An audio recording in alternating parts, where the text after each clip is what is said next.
हाँ तो बच्चों, स्वागत है साइंस की एक नई क्लास में। बेटा, पिछली क्लास में हम लोगों ने पढ़ा था रासायनिक अभिक्रिया के बारे में। आज की जो हमारी क्लास होगी बेटा, उसमें हम लोग डिस्कस करेंगे अपने रासायनिक समीकरण। ठीक है, तो चलिए आज ही क्लास शुरू करते हैं। बेटा, आज का जो टॉपिक रहेगा वो होगा रासायनिक समीकरण के ऊपर। अब बेटा, रासायनिक अभिक्रिया आप लोग समझ चुके हो। रासायनिक अभिक्रिया क्या होती है? जब किसी पदार्थ X में कोई परिवर्तन होता है बेटा, और वो किससे बदल जाए? Y में। अब बेटा, यहाँ पे X कोई अलग पदार्थ है, Y कोई अलग पदार्थ है। इसमें होने क्या लग रहा है? इसमें हो रही है बेटा आपकी रासायनिक अभिक्रिया। रासायनिक अभिक्रिया हम लोग पिछली क्लास में डिस्कस कर चुके हैं। ठीक है बेटा, अब ये जो रासायनिक समीकरण है ये क्या अला बला है, आज इसको देखते हैं। अब बेटा एक चीज़ बताओ, ये जो मैंने x से y बनता हुआ लिख दिया कि मेरे पास पहले तो जो पदार्थ था वो x था, बन गया y, और हमने बोल दिया इसमें क्या होगी? रासायनिक अभिक्रिया। ठीक है। अब बेटा जो हमने ये वाली स्टेटमेंट लिखी है ना, x यहाँ पे क्या है? x हमारा अभिकारक है और y क्या है बेटा? y है हमारा उत्पाद, है ना। मैंने आप लोगों को बताया था ये जो सिंबल है इसके उल्टे हाथ में जितनी भी चीज़ें होंगी वो क्या होंगी? अभिकारक। जितने सीधे हाथ में होंगी वो क्या होंगी? उत्पाद। ठीक है। अब देखो, रासायनिक अभिक्रिया से x से y में बदल गया, लेकिन बेटा जो लिखने का तरीका है ना, बस इस लिखने के तरीकों को ही हम लोग बोलते हैं रासायनिक समीकरण। रासायनिक समीकरण। ठीक है। अब एक बार इसकी परिभाषा पढ़ लेते हैं, फिर आपको और अच्छे से क्लियर हो जाएगा ये। बेटा जो रासायनिक समीकरण है वो क्या होता है? रासायनिक अभिक्रिया में अभिकारकों और उत्पादों को, देखो बेटा, रासायनिक अभिक्रिया में अभिकारकों और उत्पादों को उनके रासायनिक सूत्रों द्वारा सांकेतिक रूप से प्रदर्शित करना रासायनिक समीकरण कहलाता है। आया कुछ समझ में? बहुत भारी भरकम हिंदी लिखी हुई है, लेकिन थोड़ा इजी करके समझ लेते हैं इसको एक बार। लेकिन भाई जो परिभाषा है वो तो यही रहेगी। ये कॉपी में नोट डाउन करना चाहो कर लेना इस वाले को। इसको एक बार रब करके समझाता हूँ मैं आप लोगों को। ठीक है।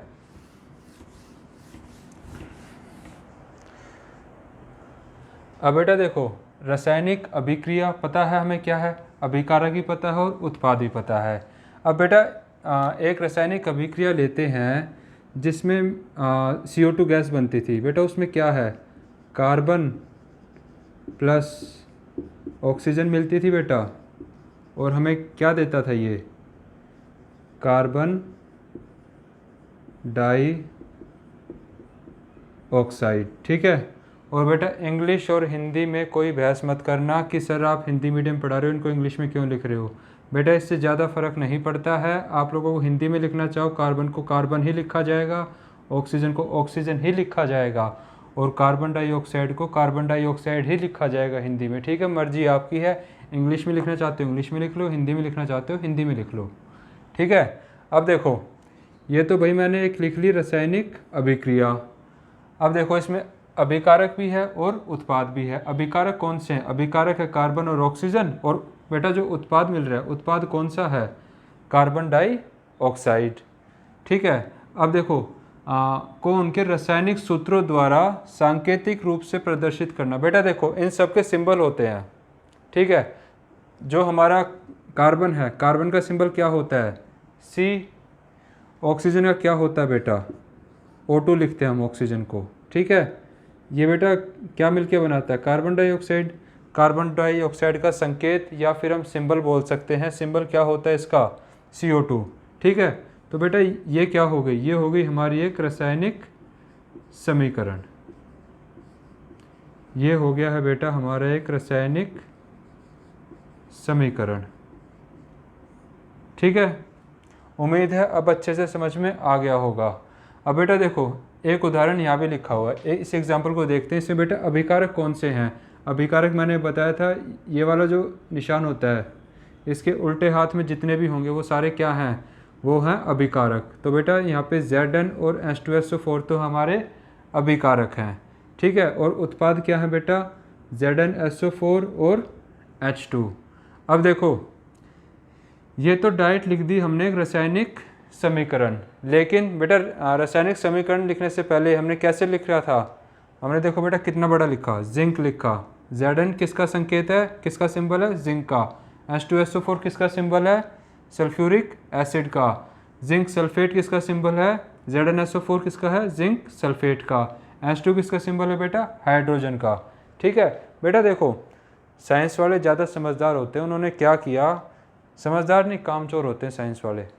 कामचोर किस तरीके से, पहले उन्हें इतने बड़े बड़े लिखने पड़ते थे कि भाई ये तो बेटा छोटी सी एक अभिक्रिया है, एक समीकरण है, काफ़ी बड़े बड़े भी समीकरण होते हैं। तो बेटा वो जो वैज्ञानिक थे भाई ज़्यादा समझदार बनते, उन्होंने क्या किया बेटा, जितने भी हमारे ये पदार्थ है ना, इन सब के सिंबल बना लिए ताकि भाई हमें लिखने में आसानी रहे, हम छोटे छोटे लिख दें फटाफट। वरना देखो अगर ये ऐसे लिखते जिंक प्लस सल्फ्यूरिक एसिड, हमें क्या मिलता है, जिंक सल्फेट प्लस हाइड्रोजन। बेटा इसमें थोड़ा बड़ा भी हो जाता है और लिखने में भी टाइम लगता है। लेकिन जैसे ही जो साइंटिस्ट थे, जो वैज्ञानिक थे, उन्होंने अपनी सहूलियत के लिए क्या किया, उन्होंने बेटा हर एक पदार्थ को एक सिंबल दे दिया। ठीक है, अब बेटा उनको सिर्फ क्या लिखना था, Zn प्लस H2SO4 क्या बन गया, ZnSO4 प्लस H2।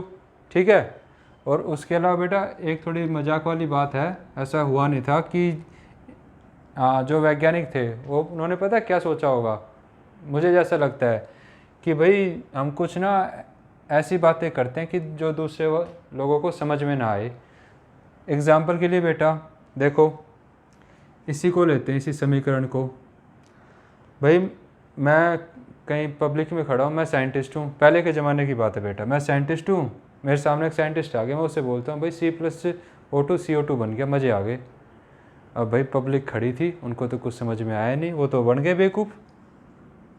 लेकिन जो आपस में जो साइंटिस्ट थे, उन्होंने तो आपस में बात कर ली कि भाई C का तो हमें पता है कार्बन होता है, O2 क्या है, ऑक्सीजन होती है, CO2 क्या होती है, कार्बन डाइऑक्साइड होती है ना। भाई उन दोनों को तो बात आपस में समझ में आ गई, लेकिन हमें समझ में कुछ भी नहीं आया जो वहाँ पे पब्लिक खड़ी थी। ठीक है, तो बेटा जो रासायनिक समीकरण है ये लिखने का तरीका है, कैसे जितने भी पदार्थ हैं उनको उनके सांकेतिक रूप में, उनको उनके सिंबल के रूप में लिखने का तरीका होता है रासायनिक समीकरण। ठीक है बेटा, मुझे उम्मीद है समझ में आ गया होगा आप लोगों को। अब इसमें जो अगली चीज़ आती है, इसको एक बार वीडियो को पॉज करके सारे को अपनी कॉपी में नोट डाउन कर लो। ठीक है, अब हम अगली चीज़ समझते हैं कि रासायनिक अभिक्रिया को, जो रासायनिक समीकरण है, इसको लिख कैसे सकते हैं हम एक प्रॉपर वे में, हमें क्या क्या चीज़ें लिखनी चाहिए। ठीक है, लिखने का तरीका बता रहा हूँ बेटा, ये तो एक छोटे से बस ऐसे एग्जाम्पल किए थे हमने। अब बेटा एक रासायनिक समीकरण ले लेते हैं सिंपल सा, C+O2 क्या बना बेटा, CO2। ठीक है, हमें पता है C क्या है, C हमारा कार्बन है, O2 क्या है, O2 हमारी ऑक्सीजन है, CO2 क्या है, कार्बन डाइऑक्साइड गैस है। अब बेटा हमेशा जब भी आप कोई भी समीकरण लिखोगे तो बेटा उसमें ना जो भी पदार्थ है उनकी अवस्था के बारे में आप लोग ज़रूर बताओगे। ठीक है, अब बेटा किसी भी पदार्थ की अवस्था हम लोग पहली या दूसरी क्लास में डिस्कस किया था, अवस्था के बारे में भी। बेटा 3 तरह की अवस्था है हमारे पास, ठोस, सेकंड कौन सी है, द्रव, और बेटा तीसरी है गैस। ठीक है, अगर मैं इंग्लिश में लिखूं, ठोस को बोलते हैं बेटा सॉलिड, इसको बोलते हैं लिक्विड, और इसको तो बेटा गैस को तो गैस ही बोलेंगे। ठीक है, अब देखो इनके सिंबल्स होते हैं, अगर कोई चीज़ ठोस है, कोई चीज़ सॉलिड है, तो बेटा ब्रैकेट लगा के छोटा s लिखते हैं। अगर बेटा कोई लिक्विड है तो बेटा उसको लिखते हैं L। अगर बेटा कोई पदार्थ गैस है तो उसको लिखते हैं G। ठीक है, उम्मीद है समझ में आ गया होगा। तो छोटी सी बात है कि जो ठोस है उसको लिए बेटा S लिख देते हैं, जो पदार्थ हमारा द्रव है उसके लिए छोटा L लिख देते हैं, गैस के लिए बेटा लिख देते हैं G। ठीक है, अब बेटा एक बढ़िया समीकरण लिखने में जिसमें आपके नंबर बिल्कुल नहीं कटे बेटा, आपको हर पदार्थ की अवस्था बतानी पड़ेगी। बेटा जो हमारा C है, जो हमारा कार्बन है, कार्बन बेटा ठोस होता है। तो बेटा जो आपने C लिखा है इसके साथ ब्रैकेट लगा के स्मॉल s लिख दोगे। इससे क्या पता चलता है, जो कार्बन है हमारा ठोस है। अब बेटा अगला है ऑक्सीजन। ऑक्सीजन क्या है बेटा, हमें पता है ऑक्सीजन एक गैस है, तो इसके ब्रैकेट में लिख देंगे G। ठीक है, O2 के बारे में पता चल गया, O2 क्या है, गैस है। अब बेटा जो CO2 है, जो हमारी कार्बन डाइऑक्साइड, ये भी बेटा गैस होती है, तो इसके साथ ही आप लोग क्या लिख दोगे, G। ठीक है, उम्मीद है बेटा इतना समझ में आ गया होगा। ये ऑक्सीजन है और ये क्या थी, कार्बन डाइऑक्साइड। ठीक है, समीकरण लिखने का तरीका समझ में आ गया होगा मेरे ख्याल से। अब बेटा इसमें एक चीज़ और देखते हैं कि पदार्थ जितने अभिकारक में होना उतने ही इस तरफ भी होने चाहिए। ठीक है, इसमें समझ लेते हैं, जो समीकरण को संतुलित होना बेटा बहुत ज़रूरी होता है। संतुलित होने का क्या मतलब है बेटा, यहाँ पे C कितने हैं, जो हमारा कार्बन है, कार्बन कितने हैं, कार्बन 1 है बेटा यहाँ पे, है ना। देखो अभिकारक में जितने पदार्थ होंगे ना उतने ही उनके जो अणु हैं उतने ही उस उत्पाद में भी होने चाहिए। अब बेटा यहाँ पे कितने कार्बन हैं, 1 कार्बन है। अभिकारक में और कहीं कार्बन है, कहीं पे भी नहीं है। अब देखते हैं उत्पाद में, उत्पाद में बेटा कितने कार्बन हैं, 1 कार्बन है। मतलब जो हमारा कार्बन है वो संतुलित है, जितने हमारे अभिकारक में थे उतने ही उत्पाद में है। अब बेटा बात करते हैं ऑक्सीजन की। ऑक्सीजन यहाँ पे कितने हैं, ऑक्सीजन है 2। ठीक है, उसके अलावा अभिकारक में कहीं दिख रहा है ऑक्सीजन, कहीं भी नहीं दिख रहा है। ठीक है, ये हो गए ऑक्सीजन। अब बेटा उत्पाद में चलते हैं, उत्पाद में ऑक्सीजन कितने हैं, देखो बेटा O2 ऑक्सीजन के साथ लगा 2, मतलब कितने हो गए, ये भी, ये हो गए 2। ठीक है, अब बेटा अगर इनको हम प्लस करें, ये हमारे अभिकारक थे बेटा, इसमें कुल पदार्थ हैं 3, उत्पाद में कुल पदार्थ हैं 3। अब बेटा देखो इसमें भी 3 है, इसमें भी 3 है। इसका मतलब क्या है, ये जो रासायनिक समीकरण है ये एक संतुलित समीकरण है। ठीक है बेटा, जो रासायनिक समीकरण को संतुलित करने का मेथड होता है वो बेटा मैं आपको अगली क्लास में सिखाऊं, क्योंकि अगर इस क्लास से मैं उसको बताता हूँ तो हमारी वीडियो काफ़ी बड़ी हो जाएगी। ठीक है, और मैं नहीं चाहता कि 1 घंटे की वीडियो बना दूँ, कोई देखेगा तो है नहीं, फ़ायदा कुछ है नहीं फिर उसे पढ़ाने का। तो बेटा अपने वीडियो को सिर्फ इतना ही रखते हैं। और बेटा जो मैंने आप लोगों के साथ जो चीज़ आज मैंने डिस्कस की है, बिल्कुल एक छोटा सा पॉइंट डिस्कस किया है, उसको थोड़ा एक्सप्लेन ज़्यादा कर दिया है मैंने, ताकि आप लोगों को अच्छे से समझ में आए। बेटा मुझे उम्मीद है आप लोगों को आज की जो हमारा टॉपिक था अच्छे से समझ में आया होगा। लेकिन फिर भी अगर किसी बच्चे के कोई क्वेश्चन है या कोई डाउट है तो बेटा आप लोग मुझसे अपने क्वेश्चन और डाउट शेयर कर सकते हो। शेयर करने का तरीका आप लोगों को पता है, कमेंट बॉक्स में अपने क्वेश्चन को लिख कर। ठीक है, और बेटा मैं कोशिश करूँगा आपके हर क्वेश्चन और हर डाउट को मैं क्लियर कर पाऊँ। एंड इन द एंड अगर आज की वीडियो आप लोगों को पसंद आई हो so please like, share and subscribe my channel. Thank you.